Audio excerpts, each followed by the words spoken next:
This is Cloudy, Make It Rain.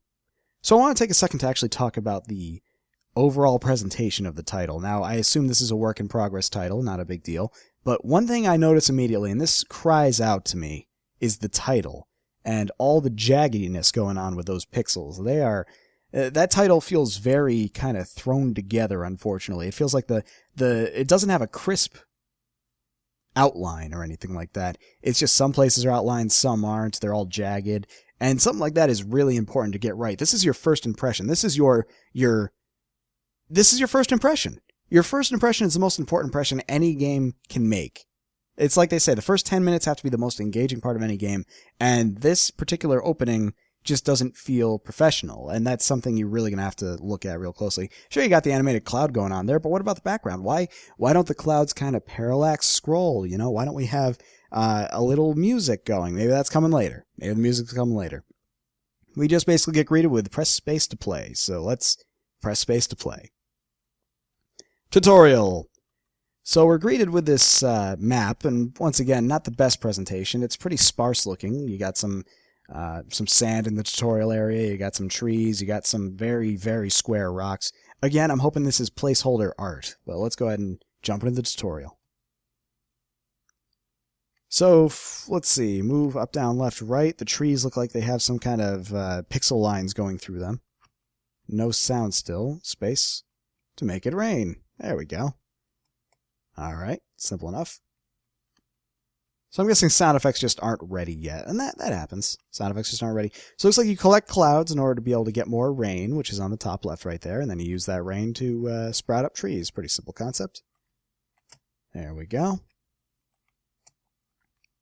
And you gotta be careful not to use all your rain. That'd be bad. Oh, tornadoes. We don't want to touch tornadoes. Those mess with clouds.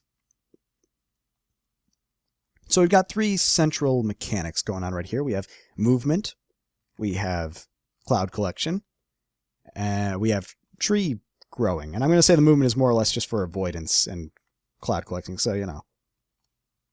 Basically three elements going on here. Now I can't move that far up, and I can't move that far down. The tutorial overall is doing its job pretty well. One cloud seems to be just enough rain to get one tree full up. Alright, level's complete. Press any button. I choose to press spacebar, and then it takes me back to the title screen again. Puzzling, but okay. Let's go ahead and try level 1. And it looks like there's going to be a star system going on here, so we have to use as much, or as little as we can in order to get as many points as we can in order to get more stars. Pretty straightforward, very mobile game-esque, and I feel like this whole game is aiming to be a mobile game down the line, because, it feels like this is something that would translate real well to mobile. Looks like I accidentally touched... Oh, I'm out. Out of rain.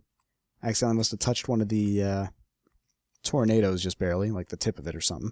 I definitely do not have enough rain to water all these. It's kind of hard to judge just how much rain I have to hit it with.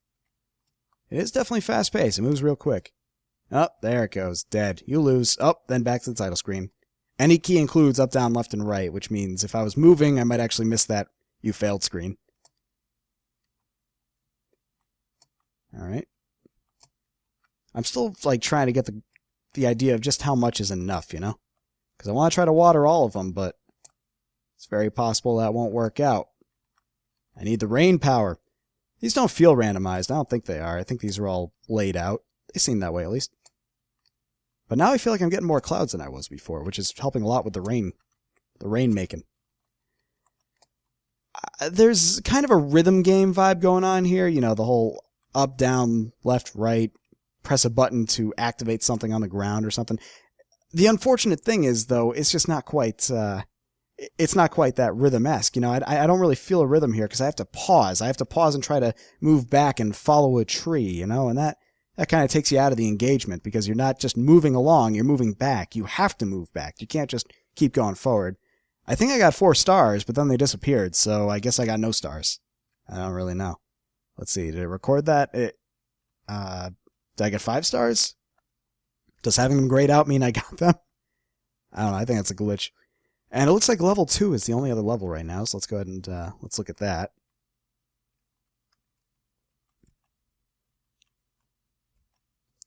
Alright, so that's fully watered. But anyway, if you want to get like a rhythm game vibe going on here, then you don't want somebody going back. Like, you see, I can't just kind of water it and stay on it that well. Most of the time, I have to kind of go back to make sure that I get it all. Then again, it looks like I can. I just need to kind of get the exact rhythm on when to start and everything. So maybe I was premature in that statement. Of course, the size of your cloud changes depending on how much rain you have, which means the bigger your cloud is, the more likely of a target you are. You know what I'm saying? Oh, you did that cloud. The clouds also look a lot like the hurricanes. I mean, at first glance, you only get so long to look at these sometimes, and they're the same color. And that doesn't sound like a lot, but color coordination does play a big role in overall coordination, you know, and overall what you're thinking. Look at that. I got him and then I lost him again. They all got grayed out. All right, well, it looks like that's all there is for me to go on right now. So let's talk about the mechanics just a little bit. Let's do that for a little bit. The levels all feel the same, so I don't know why there's even levels. It feels kind of like this is more of a game that would do better being procedurally generated with different levels and everything, and seeing how long you survive instead of being on a timer. Which, that's another thing. If it's a level, why am I on a timer? Which is the same time each time. It seems like it's 60 seconds each level so far. Overall, it's a very simple game. Simple's never necessarily bad. It can be bad, but it's not an immediate inherent this is a bad game. It's just a question of what can I do to make these simple mechanics fun? You know what I'm saying? And I feel like one thing that can be done to make these fun would be actually restricting some of the freedom, and you should really consider turning this into like a rhythm game, somewhere along the lines of Bit Trip Runner is what I'm trying to think of right here. Right now, it's, it all takes place in the sky. I'm moving up, I'm moving down, but the thing is, I have tons of freedom in the actual gliding mechanic of it, moving left and right and everything like that. What if it was just a question of up, down, space? Oh, you can actually move them around. I didn't even know that.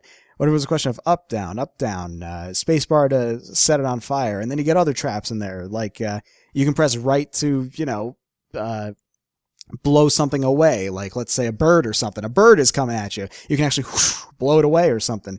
I feel like you've given too much freedom in the actual gliding mechanics of it all. The actual ability to move around actually is a detriment to the game in some ways.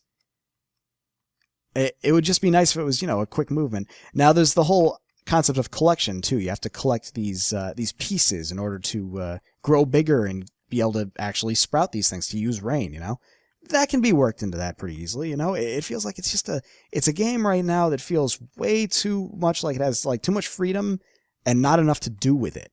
That's the best way I can think to put it. It's a game with too much freedom and not enough to do with it. I have tons of freedom to move around, but there's not any real reason to, aside from to try to avoid and collect. But that's it. Just avoid and collect. I'm not going to want to go back, but I have the freedom to. It feels like an infinite runner that is missing something. So again, I would try to incorporate rhythm aspects in this game. I feel like that's where this game, and of course, with rhythm aspects, you're going to need sound. That is a huge factor. No question about that. I'm sure that's just coming later, but sound is a big factor going on right here. But yeah. That might be a good point. Maybe the stars are a rating that give the level. I don't know. I don't think that makes sense if that's the case. I mean, you're going from level 1 to level 100. But yeah, it's obviously it's very much a work in progress right now. I can obviously see that with a tutorial and 2 levels and not much going on. But yeah, I think that this game would do well as a rhythm game. Again, I think the best inspiration you could take to try to create a game out of something like this, if you're going to continue to make a game out of this, which I would recommend, you've started, you might as well see it through. Check out a game like Bit Trip Runner. Check out popular rhythm games that are all about minimal mechanics to create, to follow a rhythm, to follow a path, to make something happen. And I feel like, you can work with that here. I feel like it's a possibility, but I feel like there's just too much freedom for not enough happening. And that's my thoughts on this game so far. Good luck.